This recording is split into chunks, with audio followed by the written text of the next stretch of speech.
मैं Madhu Chaudhary, associate professor in government Lohia college Churu.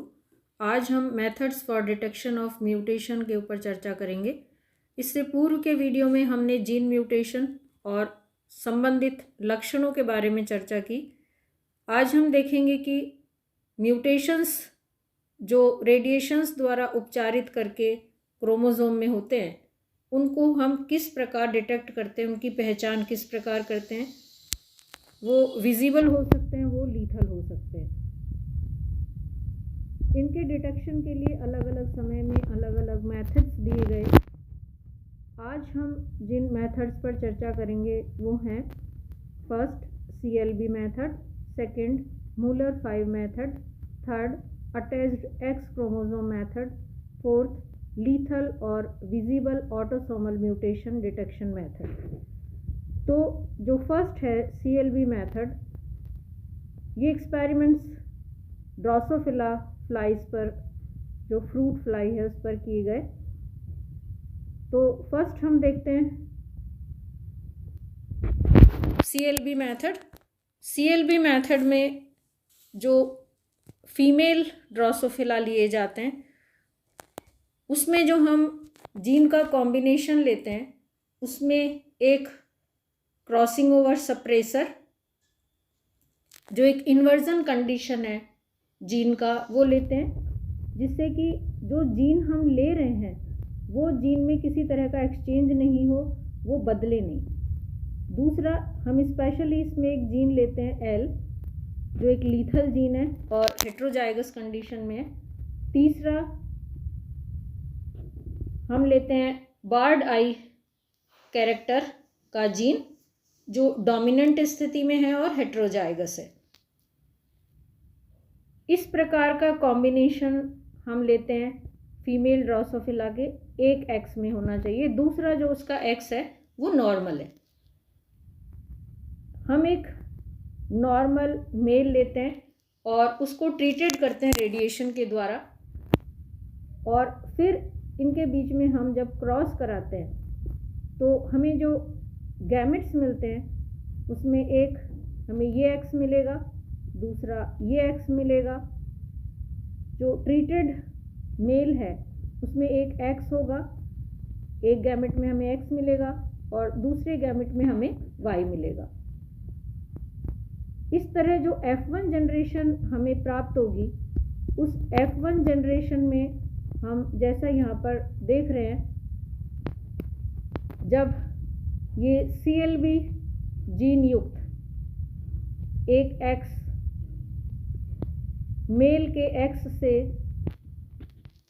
मिलकर zygote बनाएगा, तो हमें यहाँ पर बार्ड आई युक्त फीमेल मिलेगी। क्योंकि जो बार्ड आई है ये डोमिनेंट फीचर है, हमें यहाँ पर दिखेगा। लीथल जीन अपना प्रभाव नहीं दर्शाएगा, क्योंकि एक्स क्रोमोसोम जो उसके सामने है, उसके साथ जो कॉम्बिनेशन बना रहा है, वहाँ पर इसको सप्रेस करने के लिए डोमिनेंट जीन होगा। दूसरा जो जायगोट हमें मिलेगा गैमेट से, उसमें एक एक्स फीमेल से और दूसरा एक्स मेल से आएगा, ये भी नॉर्मल होगा। फिर हम देखते हैं कि जो CLB युक्त एक्स जब Y के साथ जायगोट फॉर्म करेगा मिलकर, तो ऐसी स्थिति में जो मेल है वो सब के सब खत्म हो जाएंगे। कारण, क्योंकि यहाँ पर जो लीथल जीन है उसको सप्रेस करने के लिए Y में एलील नहीं है मौजूद, और ऐसी स्थिति में ये खत्म हो जाएंगे। उसके अलावा जो दूसरा नॉर्मल एक्स है, उसके साथ जब ये Y मेल का जायगोट फॉर्म करेगा तो ये नॉर्मल मेल होंगे। अब इस कंडीशन में हमारे पास में जो ऐसे फीमेल प्राप्त हुए हैं जिनमें बार्ड आई है, तो ये नोन है कि इसमें एक बार्ड आई का अगर आया है क्रोमोसोम, तो दूसरा स्वाभाविक रूप से जो ट्रीटेड है वो X होगा। तो इस तरह का जो Y है हम उसे अब F2 जनरेशन के लिए क्रॉस के लिए लेंगे और एक नॉर्मल मेल को लेंगे, क्योंकि हमें ये देखना है कि इस X में जो म्यूटेशन हुआ है वो म्यूटेशन किस प्रकार का है और म्यूटेशन हुआ है या नहीं हुआ है। जब हम F2 कंडीशन में इनके क्रॉस को देखेंगे, उसको स्टडी करेंगे, तो हम पाते हैं कि यहाँ हमें जो गैमेट्स मिलेंगे वो गैमेट्स दो तरह के होंगे, एक जो CLB जीन युक्त होगा और दूसरा X होगा जो ट्रीटेड है। इसी तरह नॉर्मल है मेल, तो मेल से हमें एक नॉर्मल X और एक नॉर्मल Y मिलेगा। जब इनसे जायगोट फॉर्म होंगे तो CLB के साथ जब एक नॉर्मल X आएगा तो लक्षण वही होंगे स्वाभाविक रूप से, और जो CLB के साथ यहाँ Y कंबाइंड होगा तो ये Y, क्योंकि यहाँ पर लीथल जीन है, हम ये देख रहे हैं कि इसके साथ एक ये जो लीथल जीन है, ये लीथल जीन को पूर्व की तरह यहाँ पर इसको सप्रेस करने के लिए कोई एलील नहीं है, तो ये जो मेल होंगे ये समाप्त हो जाएंगे। दूसरा जो हमारे पास X है फीमेल का, ये फीमेल का X जब इस नॉर्मल X के साथ कंबाइन होगा तो नॉर्मल फीमेल मिलेंगे, कोई दिक्कत नहीं है, क्योंकि इसमें अगर कोई भी किसी भी तरह का म्यूटेशन हुआ है तो उसको सप्रेस करने के लिए ये नॉर्मल X में नॉर्मल जीन्स डोमिनेंट अवेलेबल है। अब दूसरी स्थिति में जब हम देखते हैं कि ये ट्रीटेड X जब नॉर्मल Y के साथ जायगोट फॉर्म करेगा तो इस Y में इसमें अगर लीथल म्यूटेशन हुआ है तो उसको सप्रेस करने के लिए कोई एलील क्योंकि मौजूद नहीं है, तो अगर ये म्यूटेशन जो इसमें हुआ है ट्रीटेड X में ये लीथल है तो ये सभी जो मेल हैं वो समाप्त हो जाएंगे। और अगर ये म्यूटेशन लीथल नहीं है और ये डोमिनेंट है या फिर रिसेसिव भी होगा तो भी यहाँ मेल में वो नज़र आएगा, विजिबल होगा। इस तरह हम डिटेक्ट कर सकते हैं कि म्यूटेशन हुआ या नहीं हुआ तो लीथल है या नहीं है। दूसरा जो मेथड है वो है मुलर-5 मेथड। मुलर-5 मेथड में हम मुलर-5 स्टॉक काम में लेते हैं।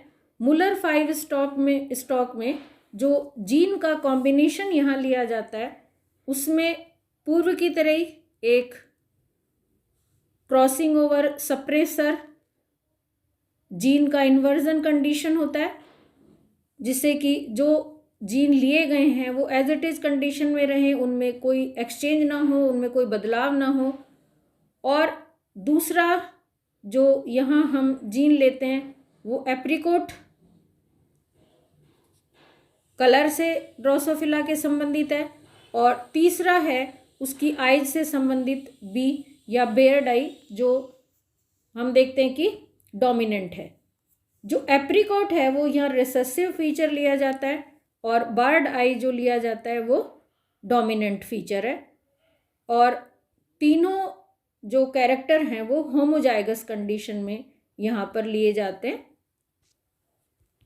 दूसरा जो मेल हम यहाँ क्रॉसिंग के लिए रह रहे हैं, दूसरी जो फ्लाई यहाँ मेल ली जा रही है उसे हम ट्रीटेड करते हैं रेडिएशन के द्वारा, जैसा हम यहाँ देख रहे हैं। इस तरह के जो क्रॉस किया जाता है उसमें जो हमें गैमेट्स मिलते हैं उस गैमेट्स में हमें फीमेल से एक ही तरह के गैमेट्स मिलेंगे, जिसमें crossing over suppressor inversion condition होगी एक, और एप्रिकॉट रिसेसिव एलील होगा और एक बार्ड आई का डोमिनेंट एलील होगा। जो मेल से हमें जो ट्रीटेड रेडिएशन के द्वारा मेल है उससे जो हमें गैमेट्स मिलेंगे उसमें हमें एक X मिलेगा जो नॉर्मल है, और यही हमें स्टडी करना है कि इसमें म्यूटेशन हुआ है कि नहीं हुआ है।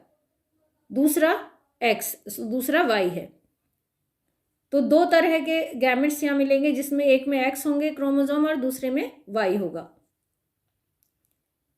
F1 कंडीशन जो हमें यहाँ पर मिलेगी, उस F1 कंडीशन में जैसा कि हम यहाँ पर देख रहे हैं, ये फीमेल से प्राप्त जो एक्स क्रोमोसोम है, जब मेल से प्राप्त एक्स क्रोमोसोम के साथ जाइगोट बनाएगा तो यहाँ पर हमें मिलेगा, क्योंकि एप्रिकोट के बारे में हमने पहले कहा था, जो कलर है इसका ये रिसेसिव एलील है, तो स्वाभाविक रूप से जब दूसरा डोमिनेंट एलील एक्स का इसके साथ होगा तो ये एप्रिकॉट हमें नज़र नहीं आएगा। तो यहाँ हमें फीचर कौन सा दिखेगा, बार्ड आइज का। तो ये हमें इस प्रकार के फीमेल मिलेंगे जिनमें बार्ड आइज होंगे, है वो हेट्रोजाइगस कंडीशन में, लेकिन वो बार्ड आई है क्योंकि बार्ड आई जो है वो डोमिनेंट फीचर है।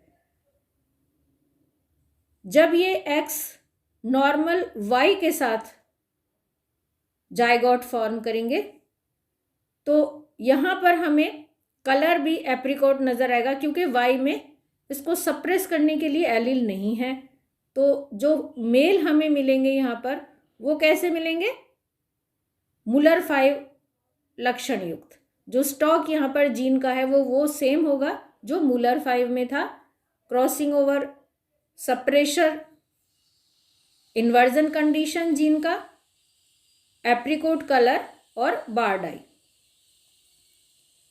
इस प्रकार से जो फीमेल हमें प्राप्त होंगे, क्योंकि हमें पता है कि इसमें जो लक्षण हमें दिख रहे हैं, बार्ड आई का जो लक्षण नजर आ रहा है, इसका मतलब एक एक्स वो है जो पेरेंटल में फीमेल से आया है और दूसरा एक्स स्वाभाविक रूप से वो है जो इरेडिएटेड है, या कहें कि रेडिएशन के द्वारा उपचारित है।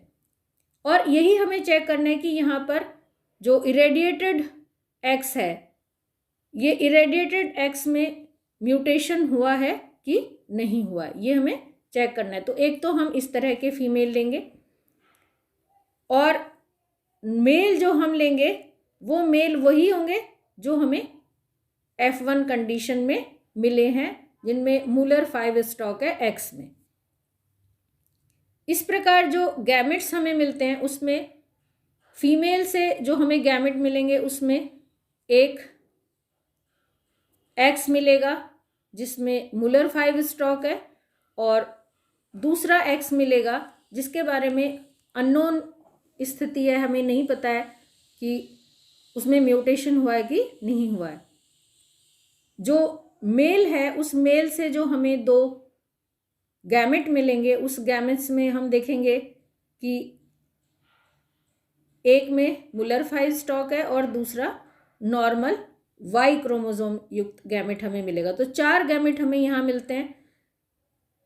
फीमेल से एक एक्स जिसमें मुलर 5 स्टॉक है और दूसरा अननोन जो उपचारित है या ट्रीटेड है रेडिएशन के द्वारा। इसी तरह मेल से एक जिसमें मुलर 5 स्टॉक है और दूसरा जिसमें नॉर्मल वाई क्रोमोसोम है। इनके कॉम्बिनेशन से जो F2 जनरेशन हमें मिलती है, F2 में जो जाइगोट फॉर्म होते हैं वो किस प्रकार के होंगे। इस मुलर 5 स्टॉक वाले एक्स के साथ जब ये कंबाइंड होगा तो क्योंकि दोनों क्रोमोसोम में यहाँ पर रिसेसिव कंडीशन में एप्रिकॉट जीन अब अवेलेबल है, तो जो फीमेल हमें मिलेंगे वो बार्ड आइज और एप्रिकॉट कलर वाले होंगे। इस एप्रिकॉट या कहें कि मुलर 5 स्टॉक वाले एक्स के साथ जब वाई जाइगोट फॉर्म करेगा तो हमें वैसे ही मेल प्राप्त होंगे बार्ड आइज और एप्रिकॉट कलर वाले। जब हम देखते हैं कि जो ट्रीटेड एक्स का गैमेट है उसके साथ जब नॉर्मल एक्स जायगोट फॉर्म करता है, तो हमें यहाँ पर, क्योंकि सेम पूर्व की कंडीशन है, यहाँ पर भी एप्रिकोट कलर रिसेसिव स्थिति में है इसलिए नज़र नहीं आएगा, और हेट्रोजाइगस बार्ड आइज वाले फीमेल हमें प्राप्त होंगे। यही ट्रीटेड एक्स जब वाई के साथ, जो नॉर्मल वाई है उसके साथ जब जायगोट फॉर्म करेगा, तब हमें ये पता चलेगा कि इसमें जो म्यूटेशन हुआ है वो म्यूटेशन किस प्रकार का है। अगर वो लीथल म्यूटेशन है तो ये सभी सभी मेल हैं वो समाप्त हो जाएंगे। तो इस प्रकार हम डिटेक्ट कर सकते हैं मुलर 5 मेथड के द्वारा कि जो म्यूटेशन है वो किस प्रकार का है। तीसरा मेथड है इसमें अटैच्ड एक्स क्रोमोसोम मेथड। इस मेथड में स्पेशल फीमेल लिए जाते हैं जिनमें एक्स अटैच्ड है, जैसा कि हम यहाँ पर देख रहे हैं।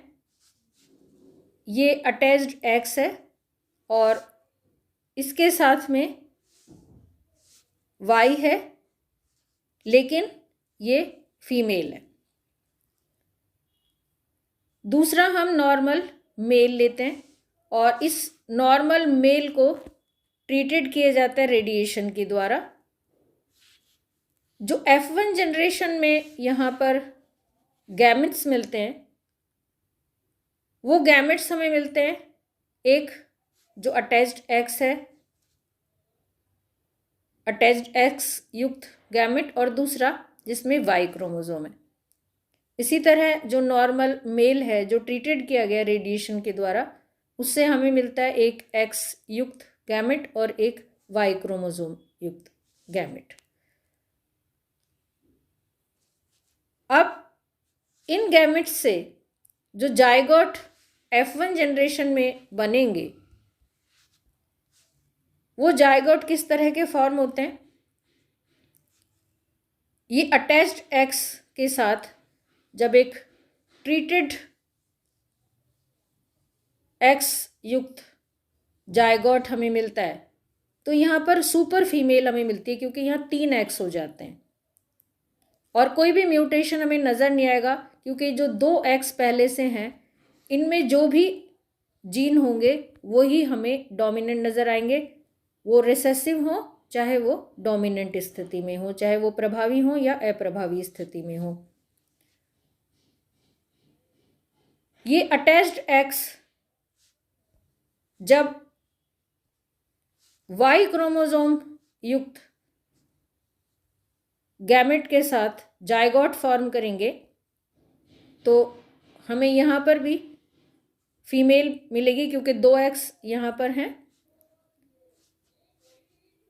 जो वाई क्रोमोसोम है इसका, ये जब ट्रीटेड एक्स के साथ जायगोट फॉर्म करेगा तो यहाँ पर हमें जो भी म्यूटेशन हुआ है वो म्यूटेशन रिसेसिव स्थिति में हमें यहाँ पर विजिबल होगा, और दूसरा जो एबनॉर्मल जायगोट यहाँ फॉर्म होगा उसमें दोनों वाई होंगे और इसके कारण ये समाप्त हो जाएगा। तो यहाँ पर हम देख रहे हैं कि ये जो स्थिति है उसमें क्योंकि एक उपचारित एक्स है और दूसरा नॉर्मल वाई है यहाँ पर, तो अगर लीथल नहीं है म्यूटेशन तो वो रिसेसिव स्थिति में हमें यहाँ पर नजर आता है।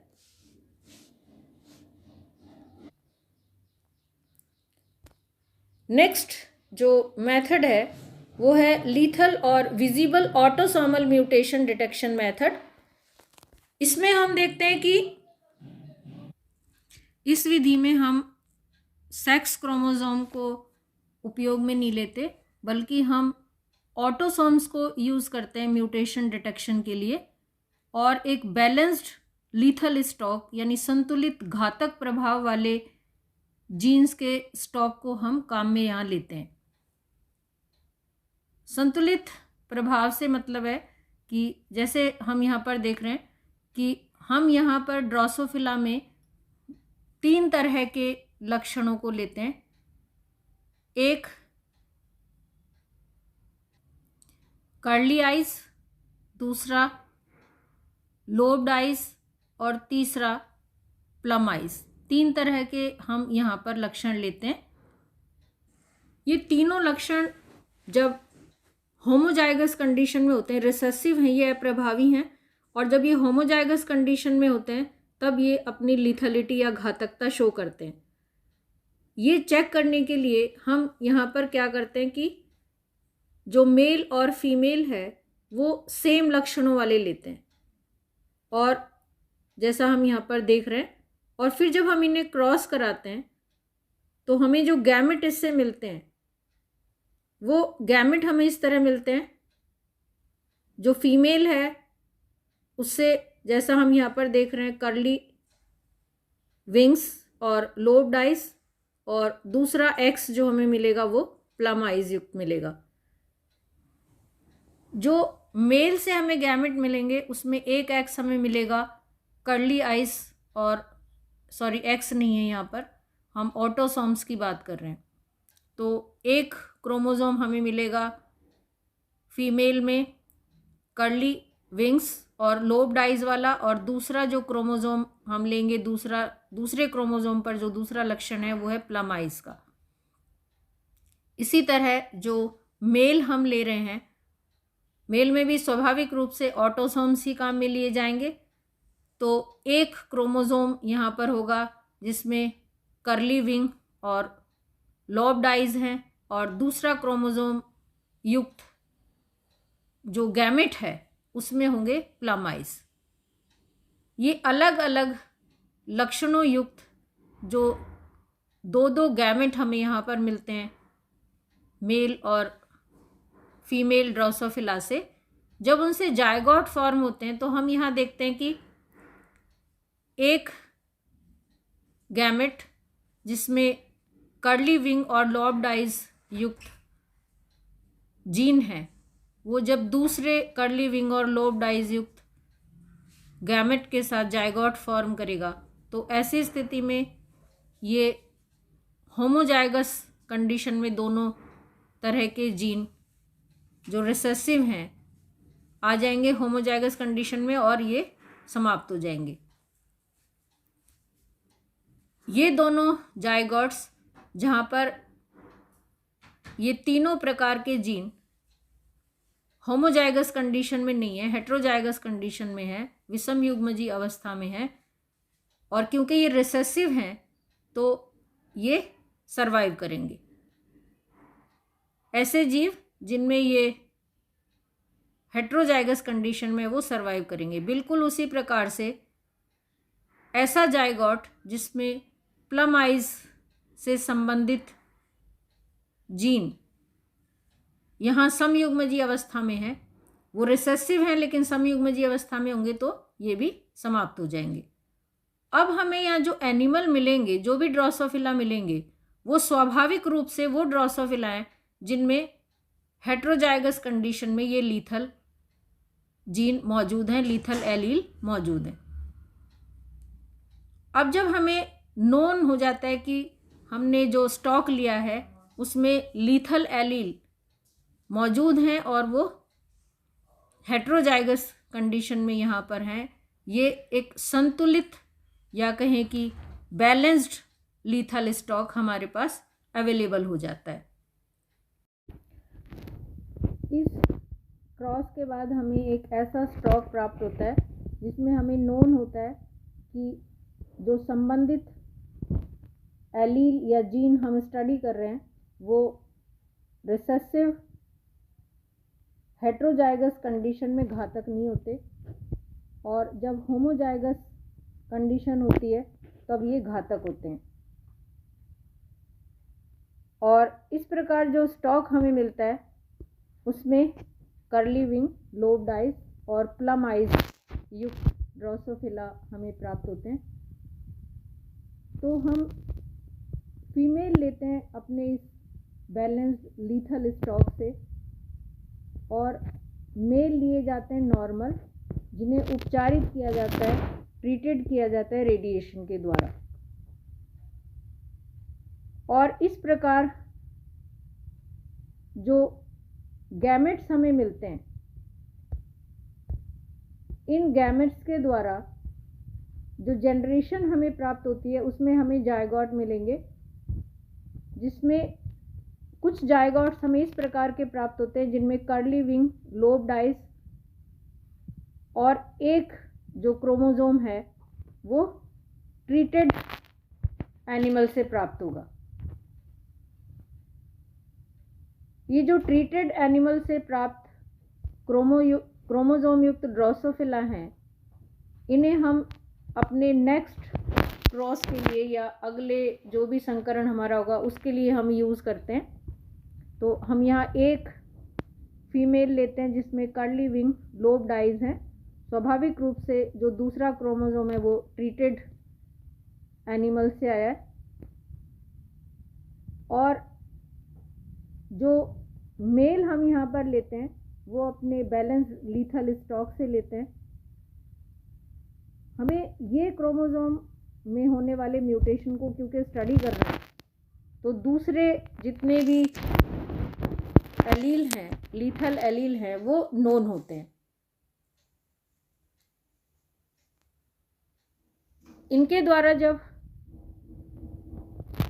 गैमेट्स फॉर्म होते हैं तो उन गैमेट्स से हमें जो जनरेशन मिलती है उसमें ऐसे एनिमल्स जिनमें कर्ली विंग और लोब्ड आइज दोनों होमोजाइगस कंडीशन में आ जाते हैं एलील, वो समाप्त हो जाते हैं। हमें कुछ एनिमल्स ऐसे मिलते हैं जिनमें कर्ली विंग, लोब्ड आइज और प्लम आइज होते हैं। ये बिल्कुल पेरेंटल जनरेशन के समान होते हैं। कुछ हमें इस प्रकार के एनिमल मिलते हैं जिनमें कर्ली विंग्स और लोब्ड आइज हैं। कुछ इस प्रकार के मिलते हैं जिनमें सिर्फ प्लम आइज हैं। स्वाभाविक रूप से इन दोनों में एक एक जो क्रोमोसोम है वो ट्रीटेड मेल से आया है, वो क्रोमोसोम है। अब इस म्यूटेशन को, जो म्यूटेशन ट्रीटेड एनिमल में हुआ होगा संभव, वो किस प्रकार का रहा होगा, इसके लिए जो हम स्टॉक अब यूज़ करते हैं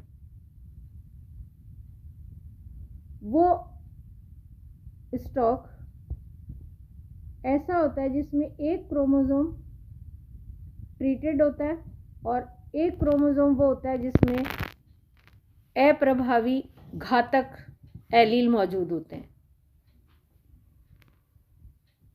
और इस प्रकार के एनिमल्स को जब हम क्रॉस करते हैं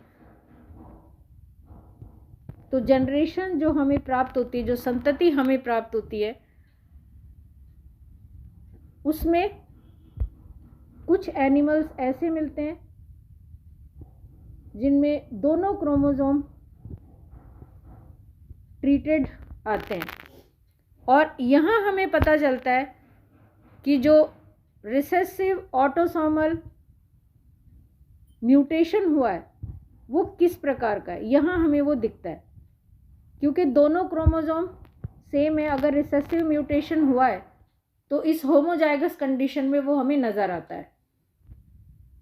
कुछ एनिमल्स समाप्त हो जाते हैं जिनमें ये लीथल जीन या एलील होमोजाइगस कंडीशन में आ जाते हैं, कर्ली विंग और लोब्ड आइज वाले।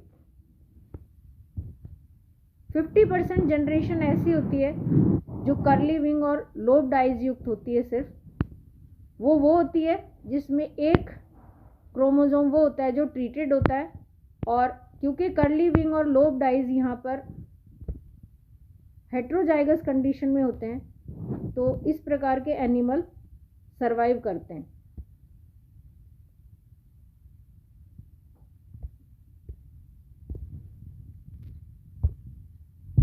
इस प्रकार जब हम उपचारित करते हैं विकिरण के द्वारा एनिमल्स को, तो उसमें जो हम रेडिएशन यूज़ करते हैं उसमें हम अल्फ़ा पार्टिकल्स यूज़ करते हैं, हम बीटा, गामा और एक्सरेज यूज़ करते हैं। इसमें अल्फ़ा पार्टिकल्स सबसे कम म्यूटेशन आवृत्तियाँ दर्शाते हैं। तुलनात्मक रूप से बीटा, गामा और एक्सरेज के कारण जो म्यूटेशन होते हैं उनकी आवृत्ति ज़्यादा होती है।